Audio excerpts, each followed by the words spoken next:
All right, so today we're diving deep into Indian citizenship, Definitely a crucial topic. especially for, well, anyone who's interested in, Indian polity and governance. For sure. Absolutely fundamental. But we're going to kind of tailor it, I think, a little bit to UPSC aspirants, Yeah, great idea. because our source material looks like it's probably straight out of like an Indian polity textbook or guide, Makes sense. and it's called Citizenship. So that's what we're diving into. Sounds good. So to kick things off, did you know that India actually follows a single citizenship model? It's a really interesting model. Yeah. Unlike countries like the USA, where you have like both national and state citizenship. Right, right. In India, no matter where you're born or where you live, Yeah. you're simply an Indian citizen. Exactly. It emphasizes that unity, that we're all part of one nation. Right, like one big national family. Exactly. And with that comes a set of rights and privileges exclusively for Indian citizens. Oh, yeah, for sure. And there are a bunch of them, like our source lists, protection against discrimination, equal opportunity in public employment, freedom of speech, expression, assembly, all those fundamental freedoms. Absolutely. Those are key. And it goes beyond those fundamental freedoms, too. Things like cultural and educational rights, the right to vote and participate in elections, and, of course, eligibility to hold high offices like president, vice president, judges. Yeah, all the important stuff. And, speaking of president, that actually reminded me of this kind of fascinating difference between India and the USA. Oh, tell me. So in India, both natural-born A&D naturalized citizens can become president. Right. But in the USA, only natural-born citizens are eligible. That is interesting. It really reflects how different countries approach citizenship. Yeah, and it kind of makes me think that maybe, I don't know, India's approach is a bit more inclusive in a way. I see what you mean. Like recognizing that people who choose to make India their home can contribute just as much as those born here. It's a valuable perspective. Okay, so moving on, our source tells us that the Indian Constitution, it doesn't like define citizenship super specifically. Right. Like it doesn't lay it all out. It sets the stage, but leaves room for, further details to be worked out. Yeah, exactly. So it basically outlines who were considered citizens when it first came into effect in 1950, and then it gives the parliament the power to make laws about, how people can gain or lose citizenship. And that's where the Citizenship Act of 1955 comes in. Right, exactly. And that act has been amended a bunch of times over the years, which is something to keep in mind for UPSC aspirants. Definitely. Those amendments are often the focus of exam questions. For sure. So let's just break down who became citizens like right off the bat when the Constitution started. All right, sounds good. It's a bit of a history lesson here. So first, you have anyone living in India who's either born in India, had parents born in India, or had lived in India for at least 5 years before 1950. So a focus on birth and residency as those primary factors for citizenship. Exactly. Yeah. Then we have migrants from Pakistan who met some specific conditions based on their family history and how long they'd lived in India. Right. There were some complexities there due to the partition. Yeah, absolutely. And actually, the source mentions Article 6 for the specific details if anyone wants to dive deeper. Good point. Then there's a category for people who had moved to Pakistan but then came back to India. It was a time of a lot of movement and change. Yeah, for sure. And Article 7 covers that group. And lastly, people of Indian origin who were living abroad but registered with an Indian representative could also become citizens. That's in Article 8. So really trying to account for all those different scenarios. Oh, and before we move on, the source also mentioned the Article 9, which basically says that if you voluntarily become a citizen of another country, you got to give up your Indian citizenship. Yeah, that's that single citizenship principle in action. Right. Got to choose your allegiance. Exactly. So now let's shift gears to the Citizenship Act of 1955.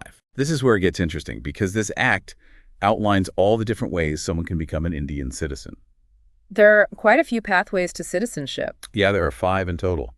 Birth, descent, registration, naturalization, and incorporation of territory. Okay, sounds like we've got a lot to unpack there. We do, and each one has, its own rules and requirements. UPSC folks, pay attention. Especially since those nuances are often tested in the exam. Right. So let's start with citizenship by birth. And with this one, the date of birth really matters because the rules have changed over time. I can see how that could get complicated. Yeah. So, for example, if you were born in India between January 26, 1950 and July 1st, 1987, you're automatically a citizen, no matter your parents' nationality. Okay. But after July 1st, 1987, At least one parent needs to be an Indian citizen for the child to get citizenship by birth. It's like the criteria got a little stricter. Yeah, and then it got even more specific after December 3, 2004. Oh, how so? Now, either both parents have to be Indian citizens, or one parent is a citizen and the other one can't be an illegal immigrant. So more emphasis on both parents' status now. Right, exactly. Yeah. And just a quick note, children of foreign diplomats who were posted in India and enemy aliens, they don't get automatic citizenship just because they're born here. Right. There are always exceptions to the rule. Yep, always those little asterisks. Important to remember those. Okay, moving on to citizenship by descent. All right. So this is for people born outside of India. I see. And again, the rules have shifted over time with some big changes in 1992 and 2004. Oh, interesting. But basically, you can claim Indian citizenship if at least one of your parents was an Indian citizen when you were born. Makes sense. But here's the thing.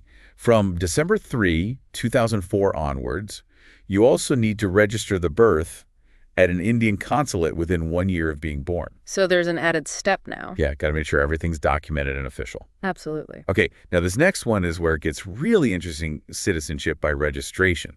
Ooh, tell me more. This applies to a whole bunch of different people, and it kind of shows how inclusive Indian citizenship can be. Okay, I'm curious. So we're talking about people of Indian origin living in India or abroad, spouses of Indian citizens, minor children of citizens, even people who were citizens of independent India before it was divided. So a lot of different paths to registration. Yeah, it's like opening the doors to people with strong ties to India. And symbolizing that commitment, anyone getting citizenship through registration has to take an oath of allegiance to India. Right. Got to pledge your loyalty. Exactly. Okay, next up is naturalization. Right.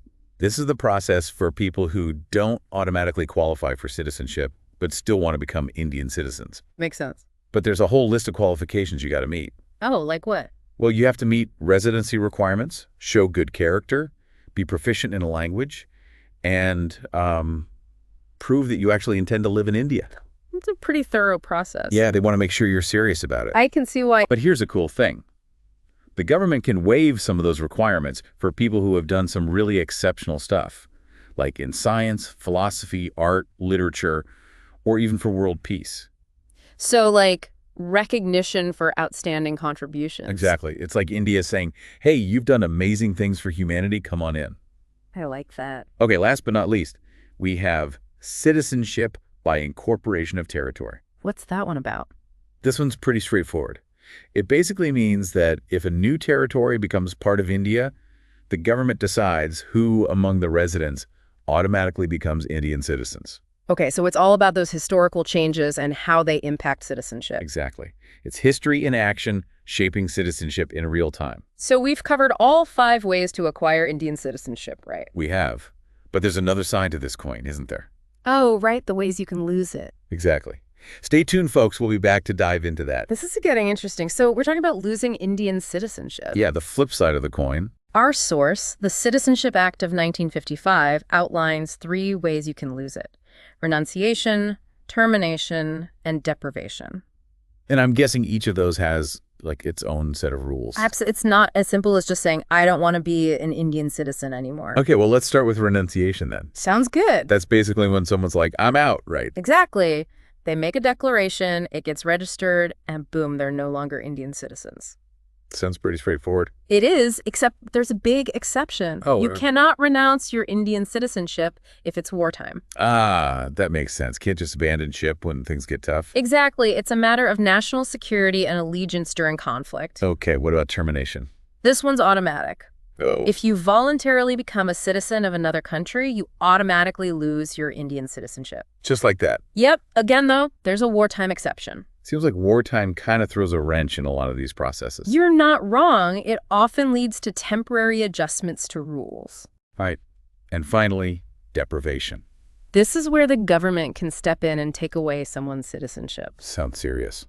It is, and it's only done for very specific reasons, like if someone got their citizenship through fraud or if they've acted against the Constitution. Okay, so pretty serious stuff. Definitely. Things like unlawful trading with enemy countries during war, or if they've been imprisoned in another country for a certain amount of time after becoming an Indian citizen, or even if they've been living outside India for 7 years straight. Wow, so it's like You break the rules, you risk losing the privilege of being an Indian citizen. Exactly. It underscores the importance